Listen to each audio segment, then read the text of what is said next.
Good design is good business. Our focus today, the Planned Parenthood Clinic on West MacArthur Boulevard in Oakland, California.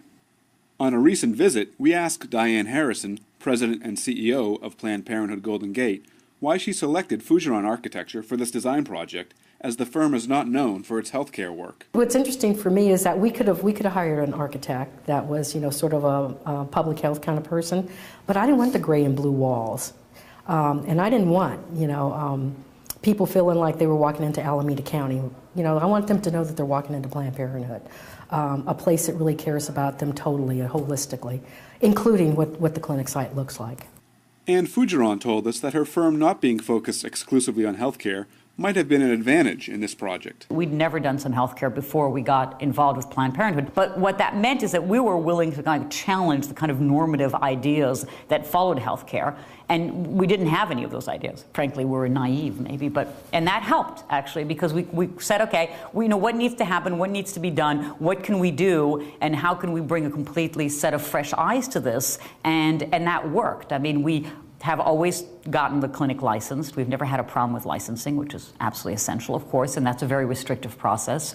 And at the same time, we've won a lot of design awards because I think we had this notion that there was no reason that a clinic couldn't look like a great office space, that it had to look like a clinic, that it had to be beige and gray and mauve. Mauve is a typical color that are used in women healthcare centers. It's teal and mauve. I know, really. And so I think that part of it is just coming to something and really believing that design can affect change, and it can affect the way that people live and work in a space, and to bring that kind of attitude to healthcare, and not to think that healthcare has to be any different.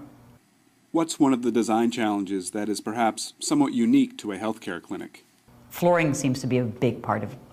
It's a huge part, because they could have to replace carpeting every 6 months if they're not careful, really literally. And it gets pretty grody pretty fast, and it pretty quickly sets the tone for what the clinic looks like. Everybody starts to look at the floor and go, oh, it's gas. How did you address this flooring challenge within the very tight budget parameters of Planned Parenthood? Did your experience with other project types help you arrive at a cost-effective solution? We're very interested in general in our work about materials, and so the work that we do for Planned Parenthood, sometimes we apply some of the knowledge we've gotten from other jobs on really good materials that are available out there, and I'm able to bring it to the Planned Parenthood table and say, okay, well, this tile may cost a little bit more, and it's carpet tile, and it costs more than carpeting, but on the other hand, it has the advantage that it's incredibly durable. It has the advantage that you can always replace a tile if you want to.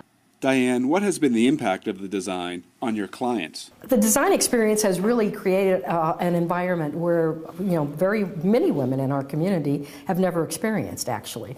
In fact, we had one young woman who had been a client of ours for many years, who actually said when the clinic reopened, "Wow, did you do that for us?" A security upgrade, including bulletproof glass, was an essential part of the design program. And the design challenge for you was that the security features be discreet and subtle. Why was this important? There are a lot of sites in some women's clinics now that are being transformed into what we call fortresses. So even though they're very secure, they make you feel like you've walked into a prison. And for me, that was important to feel like if I wanted to get some kind of medical procedure or pap smear or whatever, or an exam, I didn't have to feel like I was going into prison to do that. You were also very much involved with the clinic's signage and graphics, Anne. How does this tie into the notion that good design is good business? We really worked through the whole idea that we would try to control the signage issue in the buildings, because these buildings only work if it's clear to people where you go, where you need to go, why you're going there, but also because it's an educational facility and there's an educational mission to the Planned Parenthood, there's also a lot of information being dispersed to clients. And so we really tried to say, okay, let's make, as part of our mission, of the clinic, let's make the mission statement of the clinic and all the graphics a part of the design so that it seems a completely integrated package, and we really did do that. Finally, what lessons from this project, Anne, would you want to pass along to other architects? Just how important it is to have a client with whom you feel like you have this absolutely sort of kind of interlocking sort of mission about what you want to do for them.